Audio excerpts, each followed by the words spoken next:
The computer platform basically seeks certain basic skills to be developed into you. But before we look into the basic skills, what are the basic objectives of this particular program? Well, the basic objectives are defining various components of computer and finding and evaluate the performance, evaluate the computer for a given situation. So, a computer is to be designed, a computer is there for a given situation. You have to evaluate whether this is the correct computer, or you should have a lower processor oriented computer, and so on and so forth. Identify various functions of operating system and use of an operating system. Number 3, dealing with computer upgrades, and number 4, dealing with basic issues relating to computer networks. Although this particular session is not aimed at dealing with all these 4 objectives, however, you really have to go through all these things in through your course materials, through your PowerPoint presentations, and whatever reference material and website related reference which have been structured or which have been given to you. What are the skills which we are aiming to be developed through this particular course or the first course in BIT program? Well, the basic skills which we expect from you happen to be to identify and correlate concepts and terminology of computer hardware to performance of computer in given situation. So, basically identifying various things and correlating various things in a given environment, relating the operating system concepts to an actual operating system and working with an actual operating system. Number 3, identifying upgrade opportunities, and number 4, working with the network operating system and making policies along, policies such as who is who, what kind of facilities should be given to various kinds of users. So, basic performance related objectives have been set up as far as this particular course is concerned. But how to get these objectives fulfilled? The objectives as well as how to get those skills being developed into us. Well, to get it, we have various 3-4 step process which you have to undertake in order to fulfill all the requirements. There need to be a coordinated learning of various learning components. You have multiplicity of learning components, which includes the Gyan Darshan presentation through teleconferencing, the Gyan Darshan video session presentations which are done sometimes in between, the recorded video sessions which are already available at your telelearning centers which are to be viewed by you, and in addition the reference material, the slide shows, the textual material which has been made available to you, and the library facilities, plus some basic information which you need to obtain from internet, from various resources which have been made available to you or which will be made available to you at various telelearning centers. Activities of the day should be explored with all outcomes. Activities of the days has also been prescribed for each day, and you must go through those activities in order to look back whether you have fulfilled a particular day's work or not, how you would like to go further, and they are not sacrosanct that everything is to be stuck on a particular day, although they can be carried forward, but usually they need to be confined within a week. Assignment should be undertaken individually. Individual person should look into the assignment and try to attempt that particular assignment according to the basic criteria for passing and merit and all those kinds of things which must have already been told to you. Finally, references must be explored. Remember, no course in computer science will be complete or can be called complete if you have not gone through the references of that particular course. The information level which is normally obtained from a resource which is normally given to you is to a particular level only. Thereafter, if you really want to go for distinction and other, even higher in pursuits of learning, then you really have to go through the supplementary material, additional material. Even for passing, some basic facts which are given in the reference material should be explored, as this is one particular area of computing which keeps on changing on a very, very frequent basis. But what we are going to do in today's session? In today's session, there are two broad objectives which we will be covering. First, I would like to define to you the basic objectives of a computer system, okay. And secondly, then we will be discussing about the basic objective relating to the operating system. And these terminology you actually have to relate when you will be working with your computer system. Whatever terminology we are trying to define, we are trying to explore, they will be used when you will be actually working with the computer system. You must understand these in order to efficiently use a computer system, otherwise you will not be able to understand what exactly you are doing, and if you do not understand, you will not be able to work with in a on a better form. To begin with, what is the first thing when I face computer should come to my mind, and that is, what is it? That is, what is a computer, right? So, what is a computer? Computer is a general purpose programmable electronic machine having two principal characteristics. So, it is a programmable machine. What are the characteristics? It responds to a specific set of coded instructions in a well defined manner. That means responds to a program in a well defined manner. Number 2, it can execute a pre-designed list of instruction termed as program. So, basically both the objectives are pointing to one particular fact. Given a set of instruction, given a predetermined set of instruction, computer has to produce a predetermined outcomes. So, basically what we are hinting at, you are giving good inputs to this particular machine, you will get good outputs. If you give wrong inputs, chances are that you will get wrong outputs. In addition, the term in between which is coming called program, if the program is correct, you are going to you are bound to get good results, right results. If that is once again incorrect, you are going to get wrong results. The extent to which your program is correct is the extent to which you will get the results as correct. To what extent it can do various sorts of checkings. Okay. So, if this is computer, what should be its components? Well, the basic components of a computer system can be defined into three basic categories. Number 1, the main memory of the computer, the central processing unit, and the input output system. Now, what is the main memory? It is used for storing data and instruction. What is central processing unit used for? It consists of arithmetic logic unit, control unit, and operational registers, and the third unit which a computer system have is input and output system, which is normally operated by control unit. But what are the utilities of all these components? What is how all these three things are related to each other? Well, I would like to look into the basic components of computer. It basically the three components which we have over there, and how are they related? Well, we can see here there is an arithmetic logic unit, there is a control unit, and there is a main memory. Then we have input output system. The arithmetic logic unit and the control unit together, along with the number of sets of registers which are being shown in these boxes, constitute the central processing unit.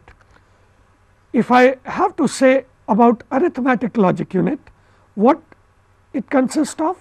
The arithmetic logic circuits, which are somewhere here, a register called accumulator and a register called MBR, memory buffer register.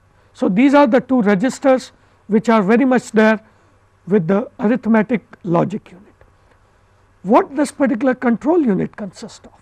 Well, control unit mainly consists of control circuitry, and the job of control circuitry is to generate something called control, and these are some of the operational registers which most of the normal computer have. This one is called PC, program counter, which keeps track which is the instruction is getting executed presently. IR is a register called instruction register. The instruction register basically looks in what are the basic instruction which are getting, which is to be executed by the computer, and this particular register is called memory address register. This particular MAR basically looks into the basic requirements as far as memory addresses are concerned. But what are all these things all about? Well, to define the interrelationship of all these three units and what is an instruction and how its execution takes place, we first need to define some very basic binary terminology. Let us look into those binary terms. What are those? The first binary term is the binary digit. So fondly we know it as bit, BI from the first two digit and T from the third. Okay. So, this is binary digit. What is a binary digit? It is nothing but a digit as we see in the language or in the machine form of computers, and it can store either a 0 or a 1.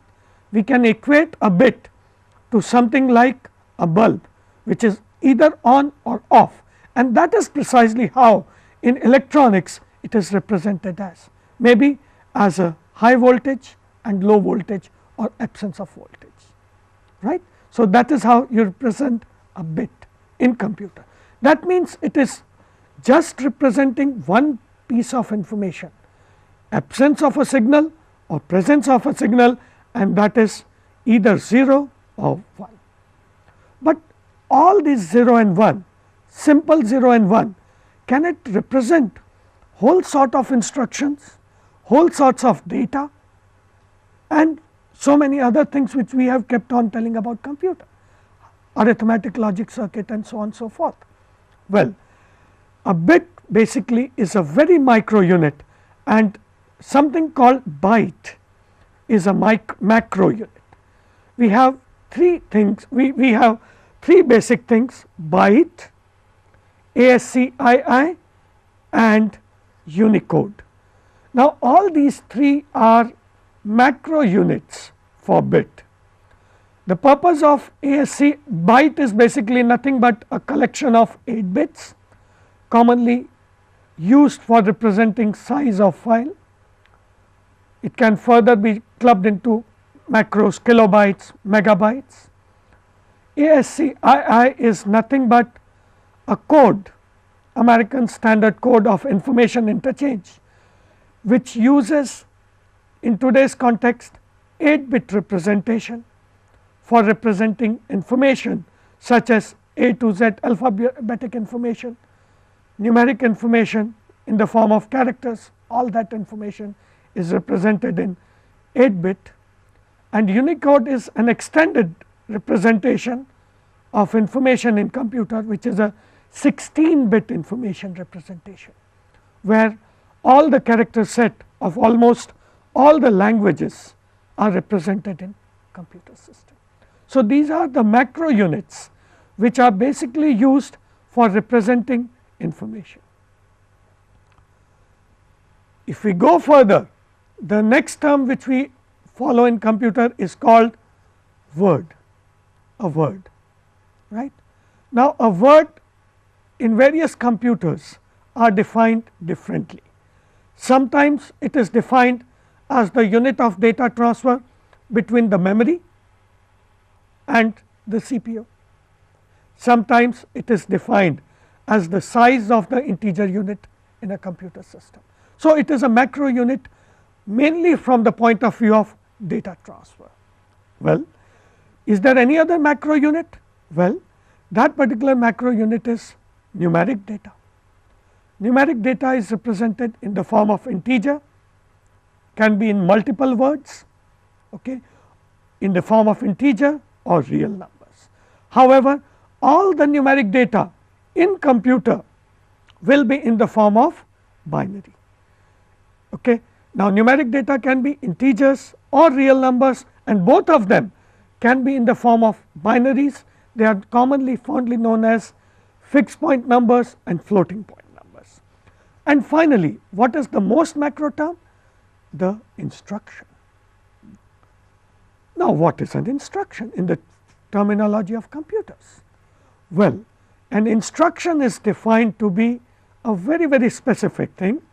Well, an instruction is a binary coded command designed for a specific task, such as arithmetic and logic instructions, looping and decision making, transfer of data and transfer of control. However, I would like to draw your attention to the term binary coded. All instructions are binary coded. The kind of programs you write are high level language programs. They are transferred to binary form through the process of compilation. So, all instruction for a raw computer are in binary form, and all instructions may be of the type of performing an arithmetic operation, logic operation, arithmetic operation all of you understand, logic operation and or functions on binary data, looping and decision making functions, transfer of control and transfer of data. Now, these are the two terms which we would like to explore further, but not at very moment. We would like to know some more details about the computer structure, and then we would like to explore this particular terminology further. Well, if I want to know about some of the more structure of the computer, what is the first concept I have to talk about? I have talked about the basic concepts, the basic minimum terminologies, but now let us talk about something called an architecture of the computer, which was defined by von Neumann, and we would like to focus on key features of it, just the key features. What is the first key feature in that particular category? Sequential execution of instruction unless explicitly modified by an instruction. What do we mean to say? Instructions are executed sequentially, and transfer of control instructions are the one which will attempt to modify the sequence of an instruction. Very important thing to understand. Okay. So, once again I am repeating this particular concept. Instructions are executed sequentially unless they are modified, the sequence is modified by sequence control instruction, that is control of sequence instructions, or some sort of if then else or loop termination instructions. Okay. The second key concept here is data and instructions are stored in a single read write main memory, right. Now, this is very important concept. Now, how do I like to define this particular concept? Well, let us try to visualize this in the form of graphics. Data is stored and instructions are stored in the one single memory, which is in the form of a large linear array.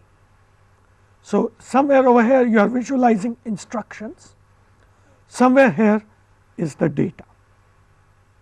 Now, there are two questions: how the instruction will go to the control unit in order to be interpreted, and execution should take place over there, and how the data will be moving from this particular place to this particular place, where the arithmetic operation is performed under the control of the various instruction, which basically infers what is the kind of operation to be performed, whether it is addition, subtraction, or what operation is to be performed onto the data, which will be coming to this particular thing.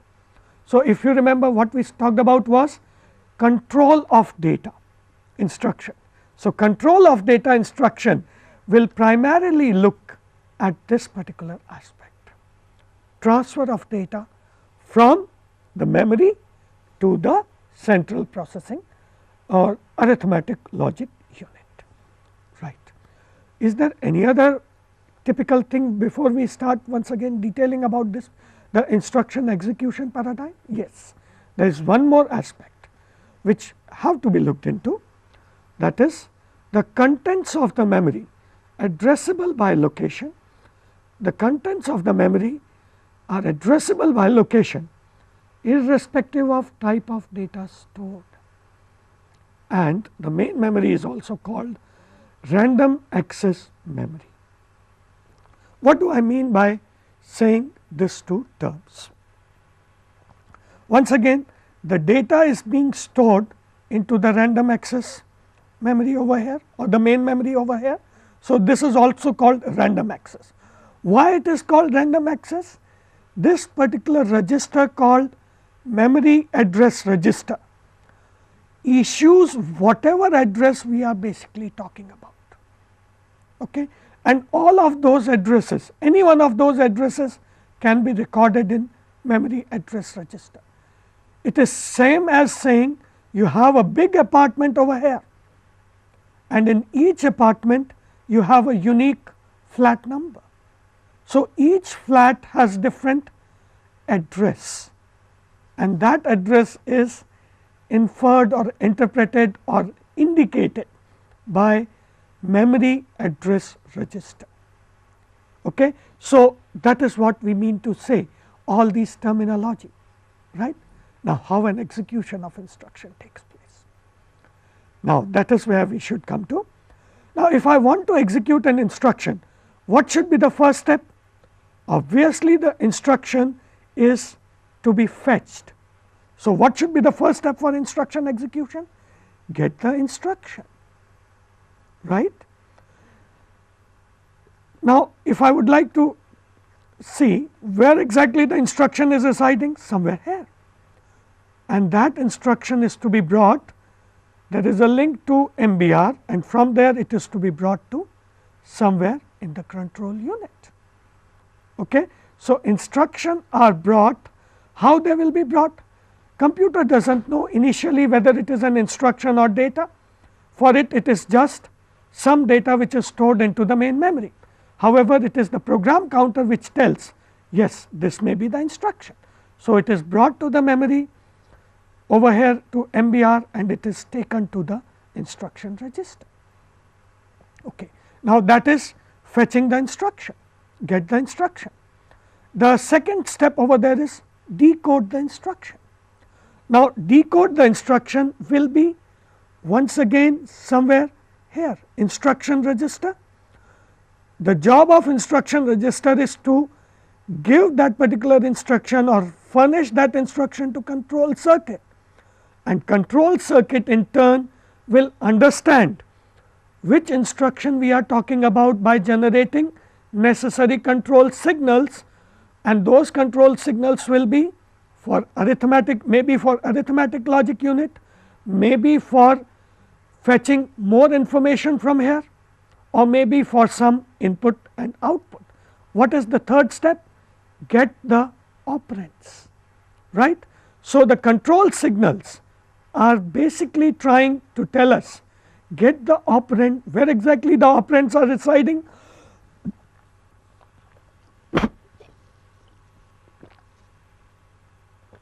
the data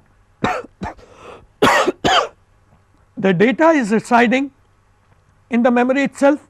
So, what is the next objective? To get that data into the memory buffer register, or maybe bring some data to the accumulator, load the data into it, right. Sorry, get the operand, perform the desired operation. Then where exactly this desired operation will be performed? It will be performed in the arithmetic logic circuits, right. So, the required operation will be performed over here, where exactly data will be brought in the memory buffer register, or maybe to accumulator register, right, maybe from input output system to these two places, but the instruction will be ultimately the operation, which is basically it is referring to may be performed in this particular place. Most likely if it is an arithmetic logic operation, if it is any other operation, then probably some other step may be followed by these control unit by itself, and those operations will be automatically taken place. Okay. And finally, communicate the results back. Where exactly these results will be returned back? All these results will be returned back to the main memory, where exactly the position for the results are to be stored. So, in nutshell, what is the instruction execution now? Get the instruction, get the operand, operate upon whatever data is, and store back the results back to the main memory, and that is how instruction execution takes place in a computer system. But one thing which we are focusing all the time, all that information has to be in the memory. After all, what is the need of memory?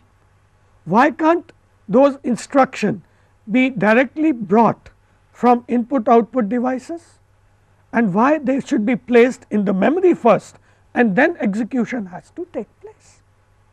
Well, there are various reasons for this particular thing, and those are non-linear programming paradigm. You are dealing with situation when you are jumping from one instruction to another. If all those instructions are already there in the main memory, it is easier to take jumps. An operation on data may require more than one data value in a predetermined sequence. So, if you directly bring all those things from input output, probably you will keep on entering that information for quite some time. Okay. Speed of input or input output devices, in fact, versus the speed of processing unit. Okay. They are input output devices are very slow in comparison to speed of processor, which is measured in terms of nanoseconds. Okay. Memory is much faster. Speed of devices such as keyboard, you may take several milliseconds to press a key, and that is one of the reasons why you need to have memory in a particular system. However, how large memory you would like to have in a system? Well, a large memory capacity is desired with low access time. Two extremes which we are having, that means employ memory hierarchy. What do we mean by low access time?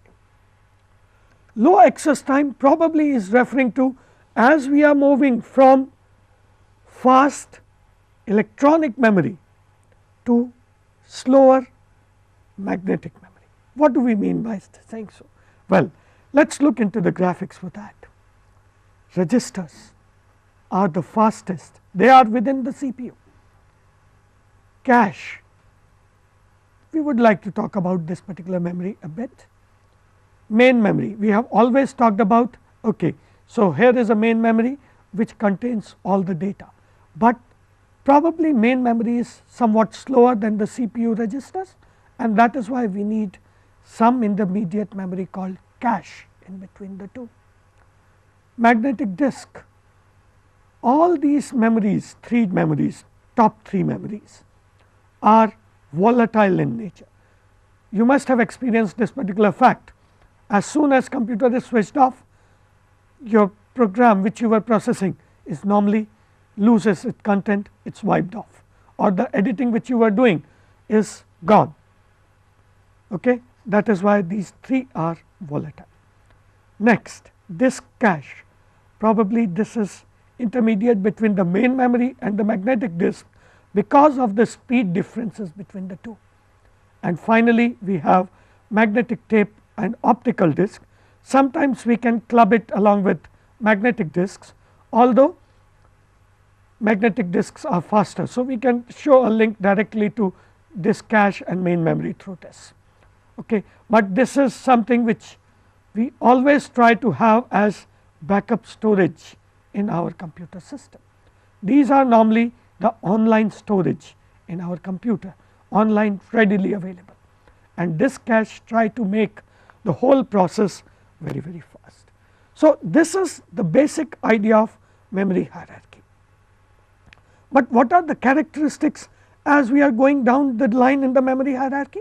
Well, as we are going down, it decreases cost per bit, it increases the memory capacity as we are going down, it increases access time, the time to access a bit of information increases, it decreases frequency of access of memory by the CPU, decreases.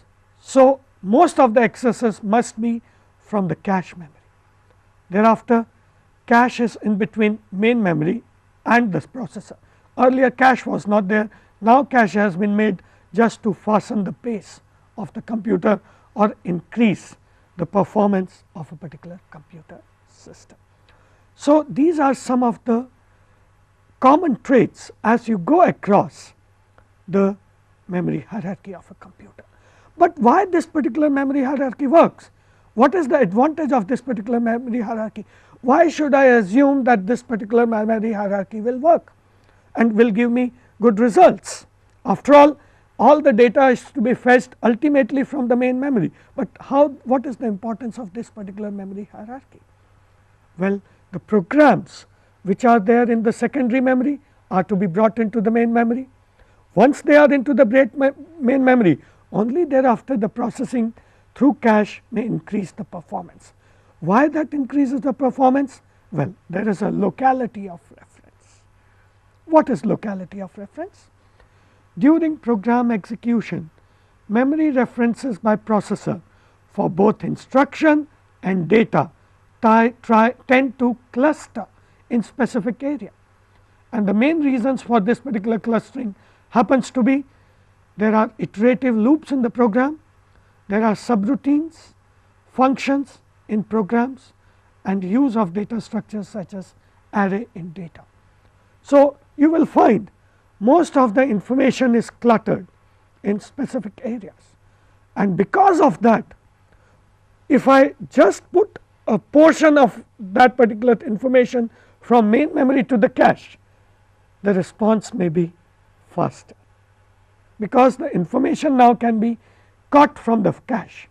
Remember, cache is almost 5 to 6 times faster than main memory. However, all the information should be in the main memory before the processing can take place. There is an antithesis to this particular concept. You will be reading that particular thing in virtual memory concept, but that will be coming at a very later stage. To go into more deep into the RAM, what are the basic RAM technologies which are existing in the present day computer? Well, there are 2 basic RAM technologies: dynamic RAM, DRAM, which are basically which store data as charge capacitor, and this requires periodic refreshing. In fact, this is what DRAM is, what your normal main memory is constituting of, and this DRAM basically is slower because it requires some sort of refreshing, and they are charge capacitor. This is a slower technology.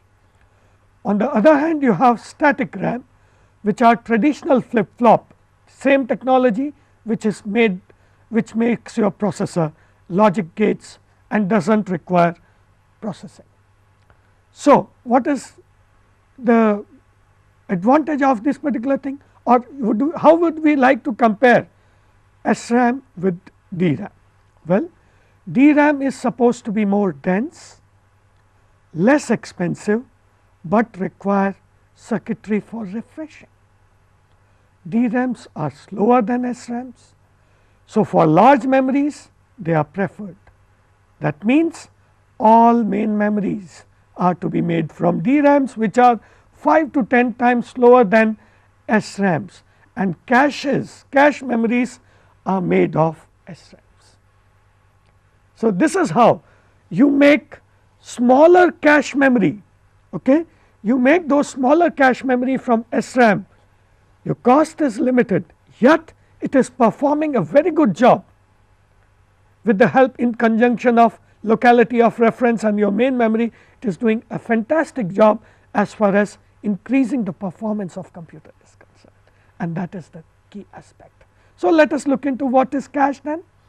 It is built from SRAM technology.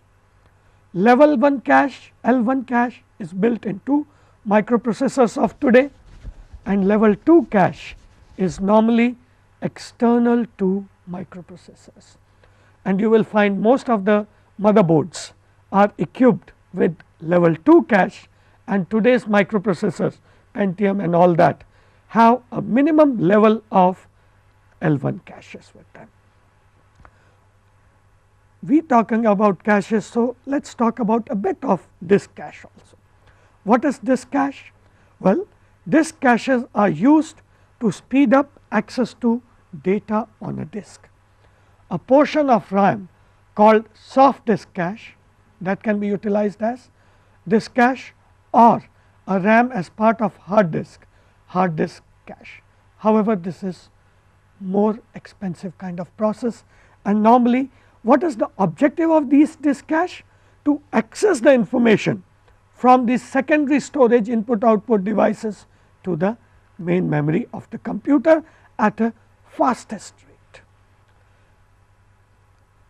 Coming back to the central processing unit, the memory and the input output device technologies or techniques, how are they connected with each other? After all, they are communicating with each other. The diagram which we had, they were just connected through some lines, but how in practice they are connected? Well, for that you require something called interconnection structures, right. So, what is an interconnection structure? It is a collection of parts connecting various modules such as memory, input output and CPU. Most common interconnection structure is what is called bus interconnection structure and multiple bus interconnection structure. I think this particular terminology will be put across you many a times, that what is bus. So, let us look into what is bus interconnection structure, right. Bus is a shared transmission medium. It has only one module transmitting, I mean this particular is a requirement, only one module transmits at a time, thus require arbitration. Multiple lines pathways, each transmitting one bit. A bus that connects CPU, memory and input output device or input output system rather than device is called system bus. So, once again, what is the requirement of the bus? Just to make various communication possible across these entities, okay. And how they are transmitted? Through various lines. If you have seen your motherboard, you will find various thin copper wires, that is bus lines, okay. So, try to visualize that at some place. What is a system bus then? Let us look into slightly more detail. Typically 50 to 100 separate lines. Each line may be assigned a particular meaning. 3 functional group of bus lines, these are data lines, address lines and control lines. Data, address, control. address belongs to memory, data between memory as well as the processor register, that transfer, and control to control various devices such as input output devices such as memory. Few lines are also used for power distribution. Definitely bus is powered, and bus may be dedicated or multiplexed. It can be used only for one of these three purposes or maybe two of these purposes, of course one at a time only. So, multiplexing is basically trying to bring some sort of reusage in the bus. So, less number of lines can be used for greater purposes. However, at the behest or at the cost of that there may be slightly more cycles required for processing of information in that particular case. So, in a nutshell, this is what basic configuration of a computer system is, right. But in all that configuration, we kept on emphasizing one particular term, the performance. So, what is the performance of a computer? Well, performance is the ability to execute instructions in accordance to the specified configuration capabilities. You may have a very high configuration of computer, okay, yet that particular configuration is not able to solve your problem, because some of the things are not made conversant or made let us say what we use the term conversant with each other or maybe consistent with each other. If that is so, then you are bound to face efficiency related problems. So, how do you measure various or how do you measure performance of a computer? Some measures are utilized for processor, some of the CPU speed terminology such as million instruction per second, megahertz are the measures of that. The memory, how fast the memory is in terms of transferring information. The bus, how fast the bus is. You must have heard the term in context of motherboard, 100 megahertz, 133 megahertz, the bus speed. Storage technology, how fast it can transmit information between various storage units and the bus or the processor in that context, and the overall system. Many a times people suggest that you should go for branded products and not some of the manufactured or maybe simple products or assembled product. If you have gone through branded product, normally the efficiency of a branded product, that all the devices are well in tune with each other. So, performance of overall system despite having a lower performance may be better than some assembled product. I am not saying that all assembled product may be bad, because it really depends on whom you are approaching for this kind of an assembly and how much he or she understand this particular concept. If you are doing that particular assembly, you must understand these concepts and you must try to look into this particular aspect.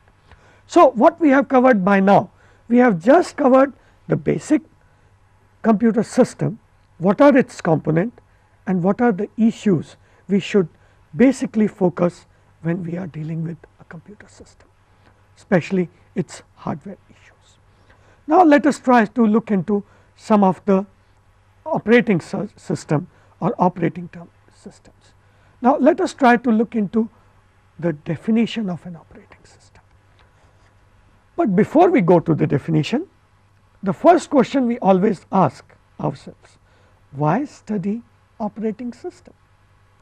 Well, we must study operating system to interact with the hardware for performing various tasks, to understand inner functioning of computers and getting the inside concept of and techniques which may find general applicability. Not only you will be able to use a computer efficiently, but the concepts obtained from the knowledge of operating systems slightly deeper, not the working knowledge, you will be able to do many a programming problem solutions by just applying the knowledge which you have obtained from operating system concept. So, we are giving you quite a detailed information in this particular course. Quite information has been passed on to you about the operating system. But what is an operating system? That is our first objective to understand. It's a large software, and what does it do? It manages processor, memory, file system, and definitely input output devices. So, everything. So, the rudimentary level of operation is the control unit, and the operating system basically tries to govern, manage all those resources.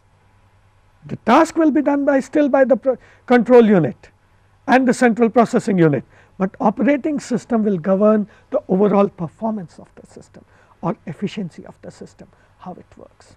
Let us look into some more details. What is an operating system? It keeps track of status of each resource and decides about which process have control of resources. Other programs use the facilities provided by operating system to gain access to resources.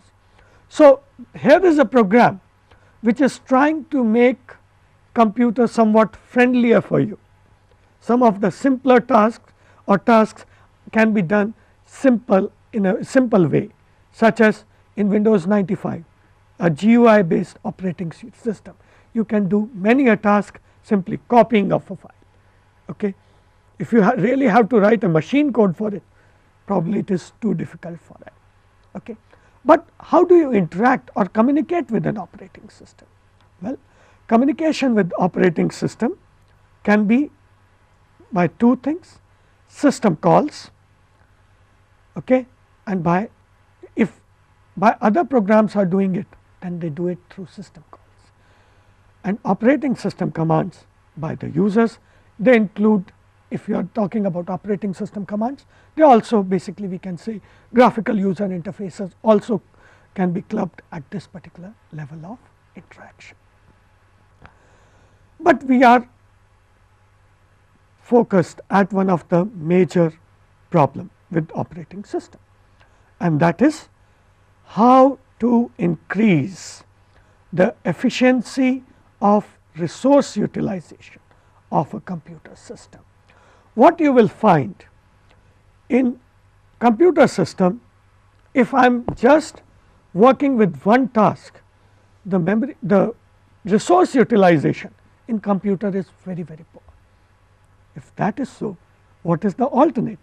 Probably we move on to from one person to maybe something called multi-programming kind of environment. Now, what is multi-programming?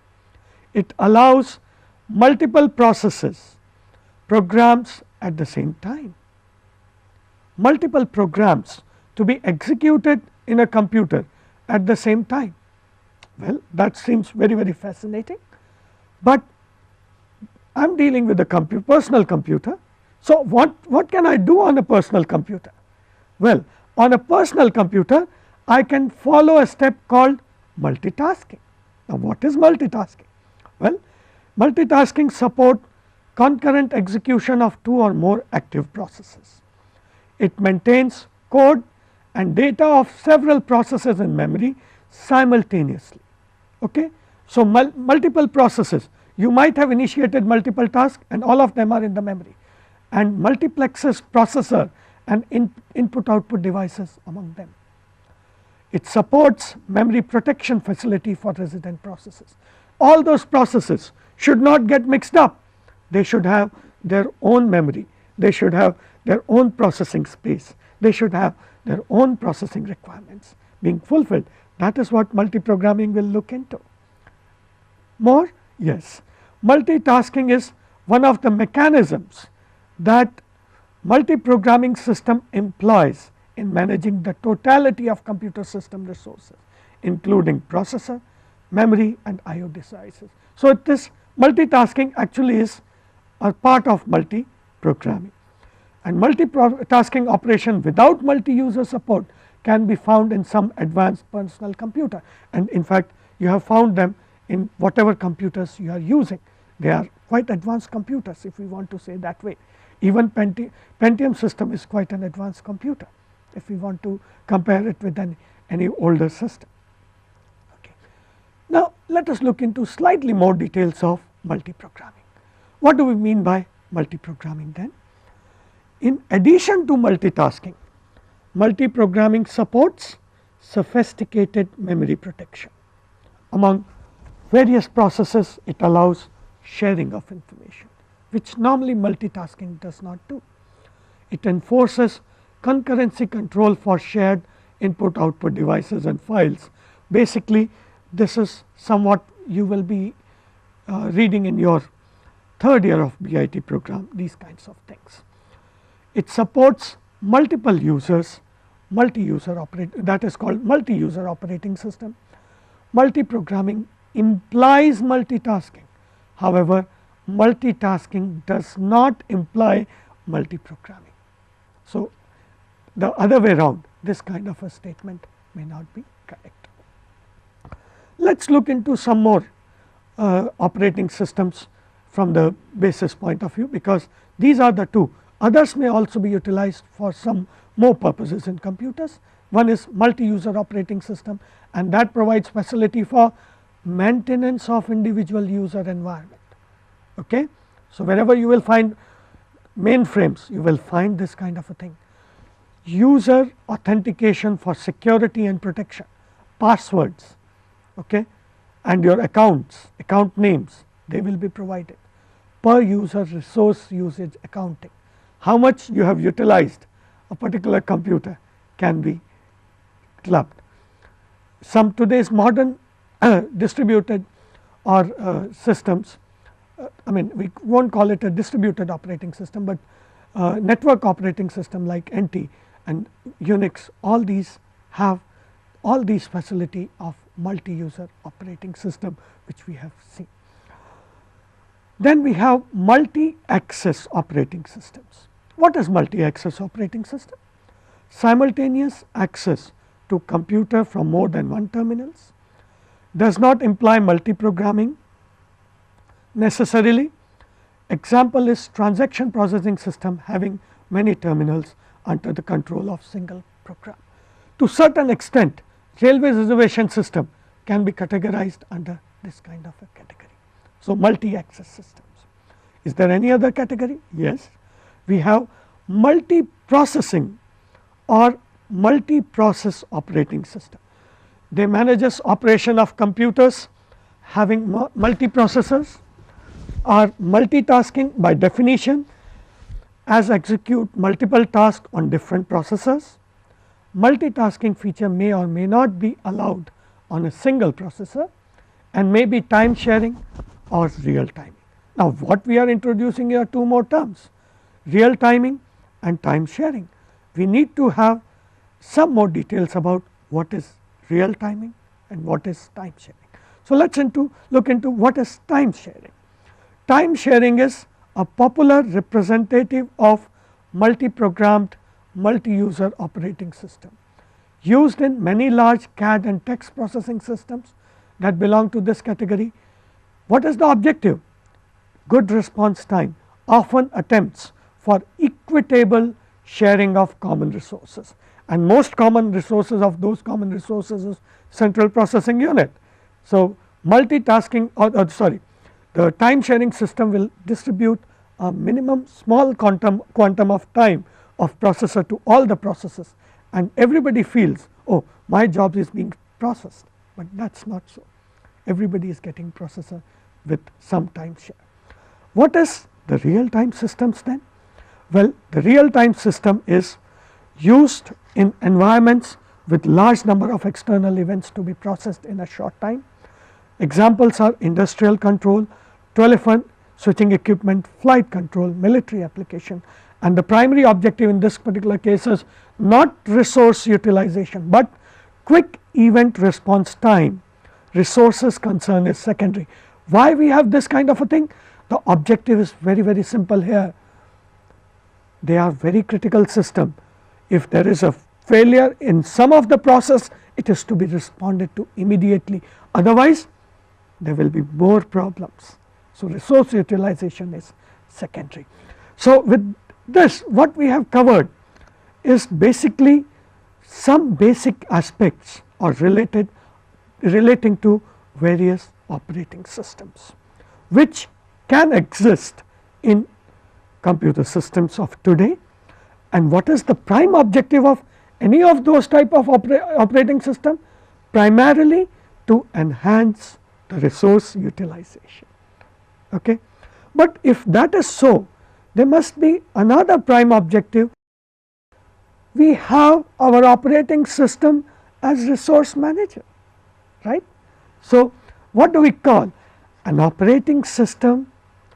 The resource manager. And what are the requirements of an operating system as a resource manager? Although there may be 4 requirements, the 4 resources it manages, I have tried to present them into 3 basic categories. Well, the very first, what is the prime resource? The processor. So, operating system as a resource manager should do what? Processor scheduling, right. Now, what is that processor scheduling? Processor scheduling is set of policies and mechanisms supported by operating system that controls the order in which work to be done. Multiple programs are there. Out of those, that particular resource called central processing unit is to be given, and how it can be given? The scheduling of CPU among various processes is to be done. And what is that particular job being done by the operating system? Who does it? A scheduler does that particular job, and operating system acts as a scheduler. It selects the next job to be created, and the aim is basically the scheduler aims to maximize CPU utilization, performance, throughput, and minimize the turnaround time, that is the job submitted and responded to, the response time, the time a CPU takes to response to my program, and waiting time. The waiting time is how much time your program has to wait for getting the CPU.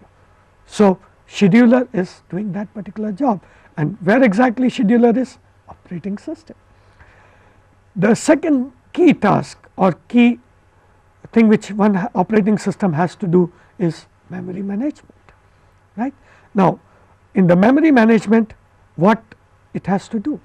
It is mainly concerned with allocating physical memory of finite capacity to requesting processes. Many processes are there, your memory capacity is fixed. For example, if you are talking about personal computer, it has 28 MB memory, okay, that is to be allocated among various processes which you have started. No process can be activated before a finite amount of memory is allocated to it, that is because of von Neumann architecture principles.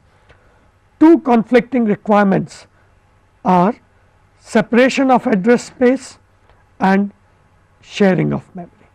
Okay. So, these are 2 basic requirements of any memory management system. The third category which we have divided it is file management, and device management to certain extent is clubbed into it.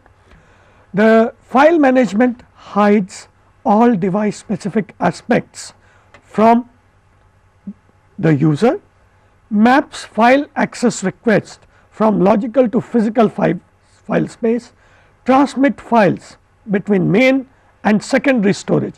This is where you will find, this is most important for you. It is doing a job which basically is, you have asked for a particular file and that is being made accessible or being made available to you. Finally, file management manages secondary storage such as status, allocation and deallocation, secondary store, okay, support for protection and sharing of files, and recovery and restoration of file after system crash. So, basically some of the tasks of device management can also be clubbed into this particular category. However, what we have looked into the three basic aspects. The first, we tried to visualize what an operating system is and why should we study operating system. Secondly, we looked into various forms of operating system and their objective, and third, we looked into operating system as resource manager. With this we end this particular session. Bye for now.